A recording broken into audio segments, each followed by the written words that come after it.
அனைவருக்கும் என்னுடைய மாலை வணக்கம். இந்த நிகழ்ச்சிக்கு வருகை தந்திருக்கும் அனைத்து சிறப்பு விருந்தினர்களுக்கும் என்னுடைய இரவுகள் தொண்டு நிறுவனத்தின் சார்பாக மனமார்ந்த நன்றிகளையும் வாழ்த்துக்களையும் தெரிவித்துக் கொள்கிறேன். இந்த வீடியோ ஒரு ஸ்பெஷலாக நம்மளுடைய டீமில் இருக்க அதாவது இறகுகள்ன்ற ஒரு அமைப்பு ஒரு ரொம்ப பெரிய மில்லியனரு பில்லியனர் அந்த மாதிரிலாம் அவங்களால் இயங்குகிற இயக்கம் இறகுகள் கிடையாது.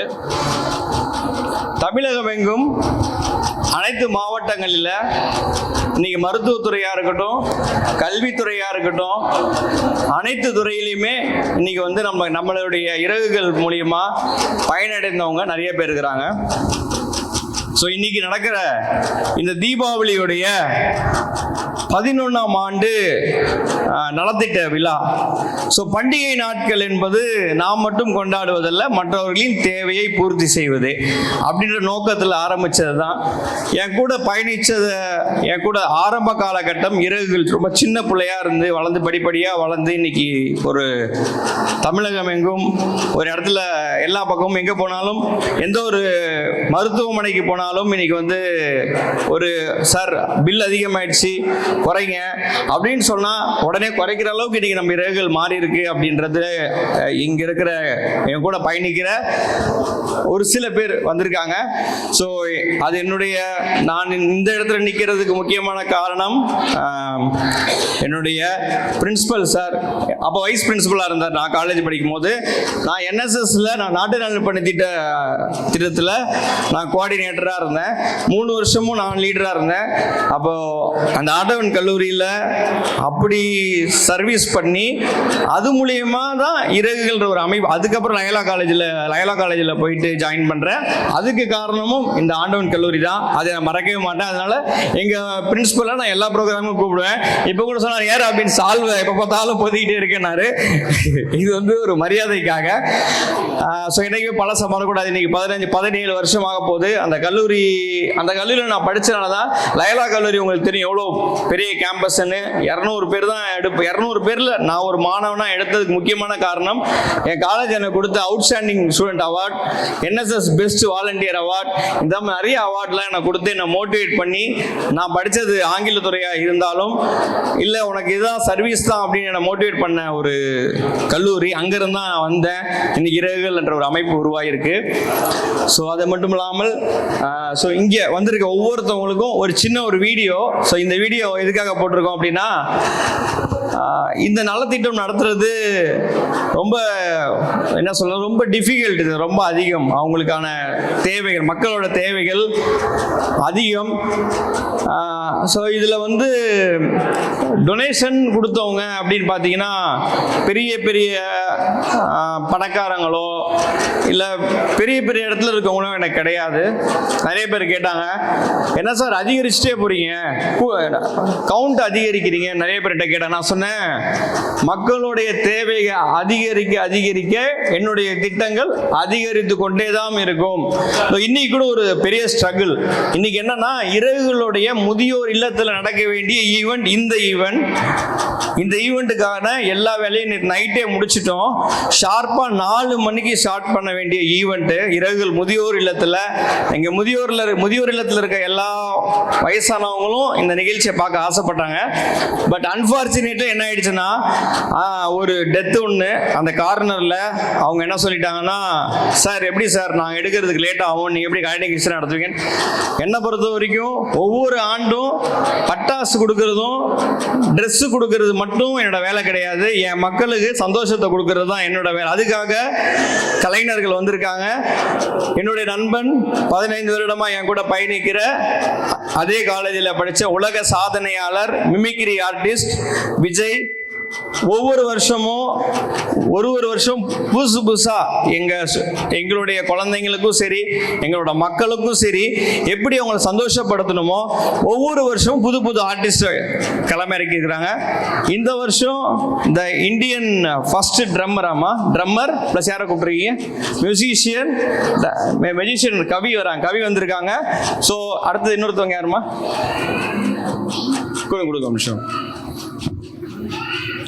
ஸோ கலை நிகழ்ச்சி பார்த்தீங்கன்னா விஜயோட தலைமையில். ஸோ அன்னைக்கு ஒரு சாதாரணமாக கல்லூரியில் சாதாரண ஒரு மாணவனாக எங்கள் சாருக்கு முன்னாடி இருந்தால், இன்றைக்கி வந்து ஒரு ஈவெண்ட்டுக்கு போனால் ஒரு ஈவெண்ட்டுக்கு 25,000 இல்லைனா 30,000 கண்டிப்பாக பேமெண்ட் இல்லைன்னா. ஸோ அவ்வளோ பெரிய இன்றைக்கி வளர்ந்துருக்கான், இன்றைக்கி அவ்வளோ பெரிய இடத்துல இருக்கான். ஆனால் இன்றைக்கி வந்து இரவுகளுடைய ஒவ்வொரு மேடைக்கும் அவன் எதுக்குமே காஸ்ட் வாங்க மாட்டான். ஸோ அவனுடைய நட்பு. ஸோ இன்றைக்கி எவ்வளோ பெரிய இன்றைக்கி விஜய் டிவியும் சரி ஜீ தமிழில் உலக சாதனையாளர். அதுவும் அந்த காலேஜ் படிக்கும் போது தான் அந்த உலக சாதனை அங்கே தான் பண்ணோம். அந்த ரெக்கார்ட் பிரேக் பண்ணது அந்த பீரியட் மறக்க முடியாது சார், அந்த பீரியடு. ஸோ படிப்படியாக வளர்ந்து இன்னைக்கு ஒரு பெரிய இடத்துல இருக்கான். ஸோ அவருடைய ஒருங்கிணைப்பில் தொடர்ந்து 12ஆம் ஆண்டு கலை நிகழ்ச்சினா அவன் கையில் ஒப்படைச்சிருவேன். விஜய் எங்கே இருந்தாலும் வந்துரு அப்படி சொல்லிடுவேன். ஸோ பௌஷியா என்னோட ஆர்ஜே. ஸோ கோயம்புத்தூர்லேருந்து இந்த ஈவெண்ட்டுக்காக ஸோ இங்கே வந்தவங்க எல்லாருமே சாமானியர்கள் தான். ரொம்ப பெரிய நான் திருப்பி சொல்லுவேன் தான், அதாவது கொடுக்கணும்னு நினைக்கிறவங்க வந்து அதாவது எல்லாம் இருந்தாங்க தான் கொடுக்கணும் கிடையாது. மனசு இருக்கு, இந்த மனசெல்லாம் ஒன்று சேர்ந்தது தான் இறகுகள். ஸோ பௌசியாவாக இருக்கட்டும், the lady first magician Kavi, so அவங்க ரெடி ஆகிட்டு இருக்காங்க.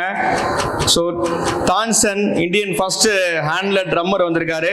அப்புறம் D2B டான்ஸ் டியூப் ராஜா.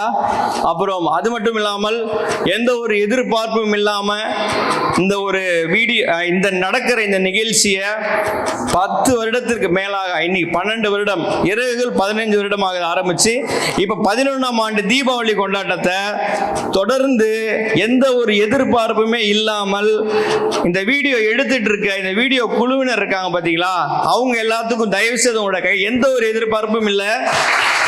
ஹெச்டியில் இந்த ஓடிட்டு இருக்க இந்த ப்ரோக்ராம் ஹெச்டியில் தீபாவளியோட சிறப்பு நிகழ்ச்சியா தொடர்ந்து 11ஆம் ஆண்டா NTV வெளியிடுறாங்க.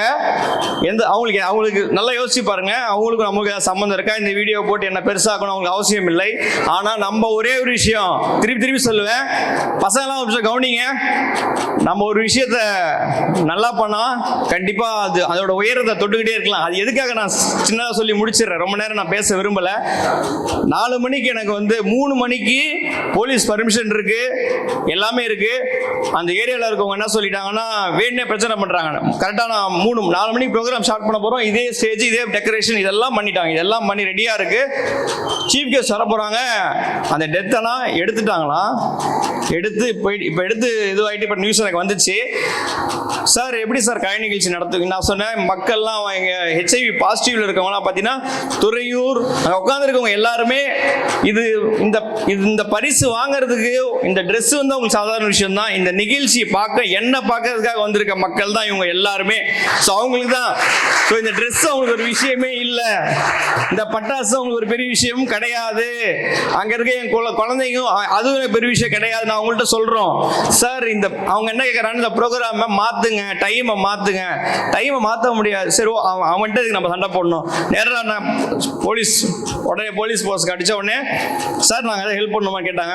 ஒன்று வேணாம் சொல்லிட்டு இந்த இடம் பெருமைக்காக சொல்லலை, 3.25 பரத் 3.25 இருக்குமா, 3.25க்கு அந்த ஸ்டேஜை 3/4 மணி நேரத்தில் இந்த மண்டபத்தை 5 நிமிஷத்தில் நான் பேசுகிறேன்.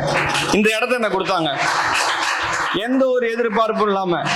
இந்த ஓனர் எனக்கு அந்த நேரத்தில் ரொம்ப டென்ஷன் ஆகிட்டு சண்டை ஆகிட்டு இருக்கோம்.